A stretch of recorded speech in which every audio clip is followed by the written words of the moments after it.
CSI DA பயனாளிகள் அனைவருக்கும் அன்பின் வாழ்த்துக்கள். அன்பானவர்களே, இன்றைய நாளில் திருச்சபை மக்களாகிய உங்களிடத்திலே ஒரு முக்கியமான செய்தியை பகிர்ந்து கொள்ள வந்திருக்கிறேன். 11/8/2024 சிஎஸ்ஐ டிஏ கம்பெனியின் கோவை கிளையின் உபகிளையான ஈரோடு கே நகர் ரோசட்டா ஜான் பிரப் தேவாலயத்தில் நடந்த அக்கிரமங்களை ஆயருடைய மனைவி சேர்ந்து திருச்சபையில் நடந்து கொண்ட அநாகரிகமான காரியங்களை குறித்துதான் இப்போது நான் பகிர்ந்து கொள்ள வந்திருக்கிறேன். ஆயர் என்பவர் எப்படி நடந்து கொள்ள வேண்டும், ஆயருடைய மனைவி எப்படி நடந்து கொள்ள வேண்டும், நம்முடைய சிஎஸ்ஐடிஏ கம்பெனி விதிமுறை சட்டம் தெளிவாக நமக்கு கற்றுக் கொடுக்கிறது. ஒரு மேய்ப்பன் எந்த நிலைமையில் இருக்க வேண்டும், என்ன காரியங்களை எல்லாம் செய்ய வேண்டும், மந்தைகளை எப்படி மேய்க்க வேண்டும் என்ற தெளிவான காரியங்களை நமக்கு கற்றுத்தருகிறது.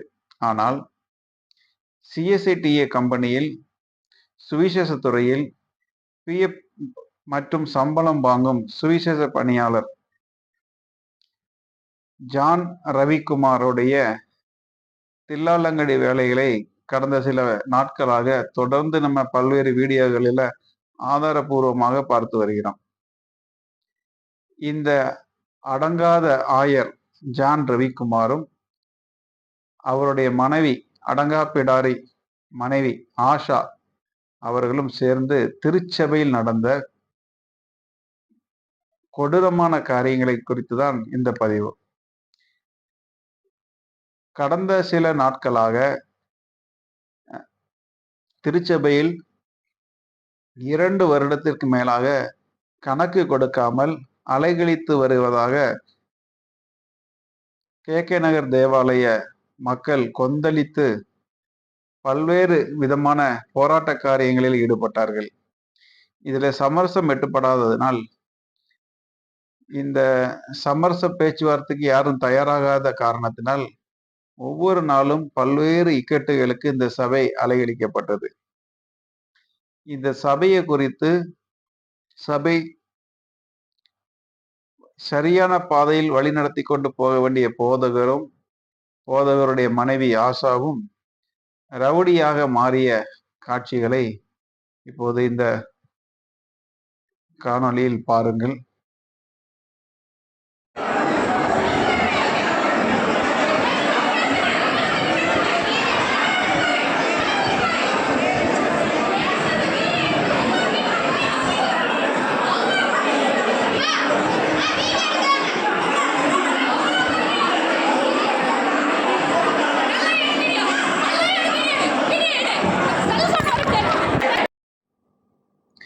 அன்பானவர்களே, இந்த காணொளியில் நீங்கள் பார்த்திருப்பீர்கள்.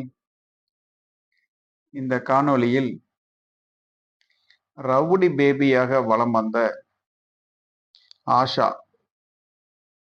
இந்த ஆஷா யார் என்று பார்த்தால், ஊழல் குற்றச்சாட்டுக்கு 1 கோடி ரூபாய்க்கு மேல் ஊழல் குற்றச்சாட்டுக்கு ஆளான ஆயர் கே நகர் தேவாலயத்தின் ஊழியக்காரர், சுவிசேஷ பணியாளர் என்று சொல்றதுக்கு கூட தகுதி இல்லாத ஒரு மனுஷன். இந்த ஊழியக்காரருடைய மனைவி தான் இந்த அடங்காப்பிடாரி ஆயர் அம்மா.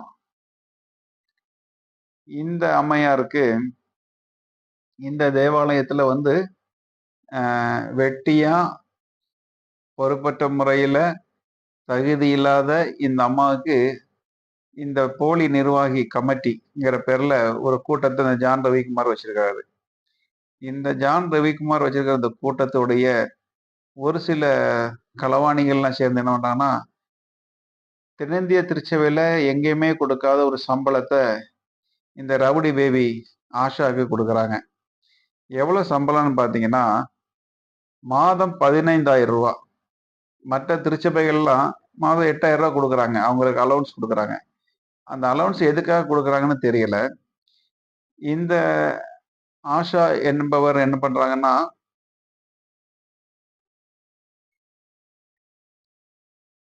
கே.கே. நகர் தேவாலயத்துல உமன் ஃபெல்லோஷிப் பெண்கள் ஐக்கிய சங்கத்துல தலைவியா இருக்காங்களாமா. இந்த திருட்டு கூட்டங்கள் எப்படியெல்லாம் மக்களை ஏமாத்துறாங்கங்கிறதுக்கு இது ஒரு சாட்சி. புருஷன் ஆயர் தலைவரா இருப்பாரு. பொண்டாட்டி பெண்கள் ஐக்கிய சங்க தலைவியா இருப்பாங்க. இவங்களுக்கு இவங்க வைக்கிறத சட்டம், இவங்க வைக்கிறத நீதி, நியாயம். சட்டத்துக்கு புறம்பான காரியங்களையும், திருச்சபைக்கு புறம்பான காரியங்களையும் இவங்க துணிகரமா செஞ்சு வருவாங்க. அப்படிப்பட்ட இந்த ஆஷா வந்து இந்த காணொளியில பார்த்திருப்பீங்க. ரவுடியா மாறி எவ்வளோ ஆக்ரோஷமா, எவ்வளோ கொடூரமா ஒரு திருச்சபைய ஒரு தாயை போல அரவணைத்து செல்ல வேண்டிய இந்த அம்மையார், அ பத்திரகாளியை போல தாண்டவம் ஆடுறாங்க. ருத்ர தாண்டவம் ஆடுறாங்க. இது வந்து இன்னைக்கு திருச்சபை மக்கள் மத்தியில மிகப்பெரிய ஒரு கொந்தளிப்பு ஏற்பட்டது. இந்த அம்மையார் என்ன பண்றாங்கன்னு பார்த்தீங்க இல்லையா? அ திரு காலையில திருச்சபையில வந்து ஒரு சில பேரோட வாக்குவாதம் நடக்குது. ஏன்னா கணக்கு 3 வருஷமா குடுக்கல. நீ கணக்கு குடுய்யான்னு சொல்லி கேட்கறாங்க. அதுல எல்லாருமே என்ன பண்றாங்க, அங்க ஜான் ரவிக்குமாருக்கும், திருச்சபை மக்களுக்கும் அ காரசாரமான விவாதம் நடக்குது. அதுல நெறைய பேர் என்ன பண்றாங்கன்னா, அ அந்த சம்பவங்கள வீடியோ எடுக்குறாங்க. அதுல ஒரு சகோதரி என்ன பண்றாங்கன்னா, அவங்களும் வீடியோ எடுக்குறாங்க. எல்லாரும் எடுக்குறாங்க, நம்மளும் எடுப்போம்னு வீடியோ எடுக்குறாங்க. அந்த இடத்துல பாருங்க, ஆயருடைய அந்த குழந்தை மகன் என்ன பண்றான், இந்த அம்மாட்ட சொல்றாங்க, "பாரும்மா அவன வீடியோ எடுக்குறான்னு" சொல்றதும், இந்த அம்மையாருக்கு இந்த ரவுடி பேபியா மாறிடுறாங்க. ருத்ர தாண்டவம் ஆடி, ஓடி வந்து அந்த சகோதரிய மிரட்டி, கடுமையான வார்த்தைகளால திட்டி, அவங்களுடைய விலை உயர்ந்த மொபைல் ஃபோன வாங்கி என்ன பண்றாங்கன்னா, கீழ வீசுறாங்க. கீழ வீசி அத போட்டு சிதறி போய், இன்னைக்கு அந்த டிஸ்ப்ளே மாறியிருக்காங்க. குறைஞ்சது 7,000 8,000 வரைக்கும் செலவு பண்ணியிருக்கிறாங்க. அந்த டிஸ்ப்ளே மாத்திருக்கிறாங்க. தென்னிந்திய திருச்சபையின் சிஎஸ்ஐடிஏ பயனாளிகள் நலச்சங்கம் இந்த ஆஷா என்கிற அடங்கா பிடாரி ஆஷாவை வன்மையாக கண்டிக்கிறோம். ஏன்னா, ஒரு திருச்சபைய தாயை போல அரவணைத்து கொண்டு செல்ல வேண்டிய இவங்க, ஒரு பத்திரகாளிய போல அகோரமா மாறுன காட்சியை வந்து எல்லாருடைய நெஞ்சையும் ஒரு பதபதைப்பு உண்டாக்குனது. காரணம், ஒரு தொண்டு செய்ய வேண்டிய தொண்டு நிறுவனத்துல கணவன் மனைவியாக வேலைக்கு வராங்க. கணவன் ஒரு பக்கம் அயோக்கியத்தனம், அராஜகம், மனைவி ஒரு பக்கம் அராஜகம் பண்ணா, இந்த திருச்சபையை எப்படி வழிநடத்தி கொண்டு போவது? இவங்க வந்து சும்மா வந்தோ, இலவசமாவோ வந்து வேலை செய்யல. ஆயர் என்பவர் வந்து பார்த்தீங்கன்னா, தென்னிந்திய திருச்சபை படி கம்பெனி சட்டப்படி பிஎஃப் மற்றும் சம்பளம் வாங்குற சு சுவிசேஷ பணியாளர்கள். இவங்களுக்கு வந்து சபை உள்ள வந்து ஆதிக்கம் செலுத்துவதற்கு எந்த விதத்திலும் எந்த அதிகாரங்களும் கிடையாது. அப்படி இருக்கும்போது, இந்த ஆஷா வந்து இந்த சகோதரியுடைய மொபைல் ஃபோன பிடுங்கி எறியதற்கு யார் அதிகாரம் கொடுத்தது? ஆஷா கிட்ட நான் கேட்கிறேன், "நீ ஊழியத்துக்கு வந்தியா? இல்ல வந்து ரவுடித்தனம் பண்ண வந்தியா? எதுக்கு வந்து திருச்சபை மக்கள் எல்லாம் ஒண்ணு சேர்ந்து உன்ட்ட கணக்கு கேட்கறாங்க?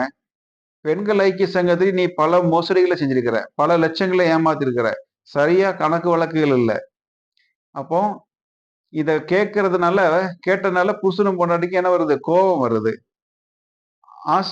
ஆஷாட்ட கேட்கிறேன், இந்த சகோதரியோட தென்னிந்திய திருச்சபை உறுப்பினருடைய காணிக்கை பணத்துல தான் நீங்க சாப்பிடுறீங்க. உங்களுடைய தேவைகள் பூர்த்தி செய்யப்படுது. அப்போ அவங்க குடுக்குற அந்த காணிக்கை பணத்த நீங்க வாங்கிக்கிறீங்க.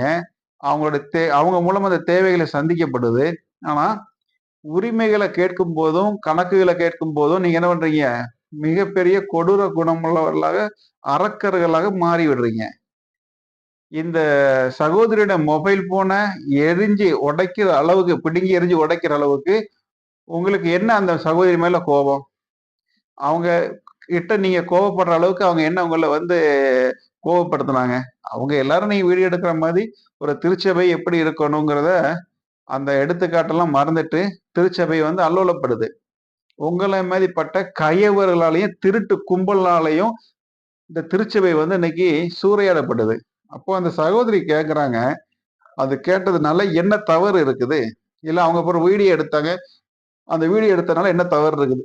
ஒரு தவறுமே கிடையாது. அப்படி இருக்கும்போது, அந்த சகோதரியோட மொபைல் ஃபோன பிடுங்கி எறிவதற்கு உனக்கு யார் அதிகாரம் கொடுத்தது? எந்த அதிகாரத்தை பயன்படுத்தி திருச்சபையில் இப்படிப்பட்ட காரியங்களை நீங்க செஞ்சீங்க? ஜான் ரவிக்குமார் உங்களுடைய கணவன், திருட்டு கணவன் என்ன பண்றாரு? திருச்சபை பெண்களை வீடுல சேர்ந்து ராத்திரி 8 மணிக்கு போய் மிரட்டுறாரு. கணக்கு கேட்ட பெண்களை மிரட்டுறாரு. அப்போ கணவனும் மனைவியாகவும் சேர்ந்து கூட்டு களவாணித்தனமும், திருட்டுத்தனமும், திருச்சபையில மோசடிகளும் நீங்க அரங்கேற்றி வர்றீங்க. இதுக்கு ஆயர் பொருளாளர் இருக்கிறாங்க. பொருளாளர் அந்த அம்மா வந்து என்ன பண்றாங்க? அந்த அம்மாவும் சேர்ந்து தான் இந்த திருட்டுத்தனமான வேலையில ஈடுபடுறாங்க. நான் கேட்கிறேன் ஆஷா கிட்ட, உங்க கணவன் வந்து 3 லட்சம் ரூபாய் பிட்காயின்ல வந்து இன்வெஸ்ட்மெண்ட் பண்ணியிருக்கிறாரு. பிட்காயின் வந்து சட்டவிரோதமானது. இது வந்து திருச்சபை விதிமுறைகளின்படி சூதாட்டம். இந்த சூதாட்டத்தை திருச்சபை வந்து கடுமையா எதிர்க்குது. அப்போ இந்த செயலாளருடைய மகன் இந்த பிட்காயின் ஏஜென்சியா இருந்து செயல்படுறாரு. அதுல உங்க கணவன் என்ன பண்றாரு? பிட்காயின்ல தன்னுடைய மக்களுடைய காணிக்கை பணத்தை அதுல முதலீடு செய்யறாரு. இது ஒரு பக்கம் இருக்குது. அது போக உங்களுக்கு ஸ்கூல்ல டீச்சர் வேலை வாங்குறதுக்காக திருச்சபை மக்களுடைய திருடின காணிக்கை பணத்துல என்ன பண்றீங்க? 7 லட்சம் ரூபாய் லஞ்சமாக கொடுக்கப்பட்டு நீங்க வெயிட்டிங் லிஸ்ட்ல இருக்கிறீங்க. அப்போ நீங்க ஊழியம் செய்ய வரல. ஊழியம் கொள்ள வந்த கொள்ளை கூட்டம். ஒரு திருச்சபை எப்படி வழிநடத்தி கொண்டு போகணும், திருச்சபையை எந்த அளவுக்கு அதை வந்து நீங்க கொண்டு போகணும்லாம் தெரிஞ்சும் தெரியாம மக்களை ஏமாத்தி அவங்களுடைய காணிக்கைகளை சுரண்டி திங்கிற கூட்டமா தான் நீங்க என்ன பண்றீங்க? வளம்படுறீங்க. ஆனா திருச்சபையை பொறுத்தளவுக்கு மக்களை ஏமாத்துறதுல நீங்க குறியா இருக்கீங்க, கணவன் மனைவியாக. நீங்க இந்த திருச்சபையை விட்டு வெளியேற வேண்டுமாய் சிஎஸ்ஐடி பயனாளிகள் நலச்சங்கம் சார்பில் உங்களை நான் வலியுறுத்துகிறோம். ஏன்னா உங்களுக்கு சம்பளம் கொடுக்கறது எங்களுடைய காணிக்கை பணத்துல. எங்க காணிக்கை பணத்துல சம்பளம் வாங்குற நீங்க எங்கள் திருச்சபை மக்களை கை நீட்டி அடிக்கிற அளவுக்கும், மிரட்டுற அளவுக்கும், காவல்துறையில போய் பொய் வழக்குகள் போடுவதற்கும் நீங்கள் இறங்கி துணிகரமா செய்கிற காரியங்களை கடந்த சில நாட்களாக நாங்கள் கண்டு வருகிறோம். அன்பானவர்களே, இப்படிப்பட்ட ஆயர்களையும், இப்படிப்பட்ட ஆயருடைய மனைவிமார்களையும் திருச்சபையில நீங்கள் வைக்கக்கூடாது. உடனடியாக இவர்களை திருச்சபையை விட்டு வெளியேற்ற வேண்டும். அந்த சகோதரியின் மொபைல் போன் உடைக்கப்பட்டிருக்குது. அந்த மொபைல் போனுக்கு பதிலாக புதிய மொபைல் போனை ஆஷா அவர்கள் வாங்கி கொடுக்க வேண்டும்.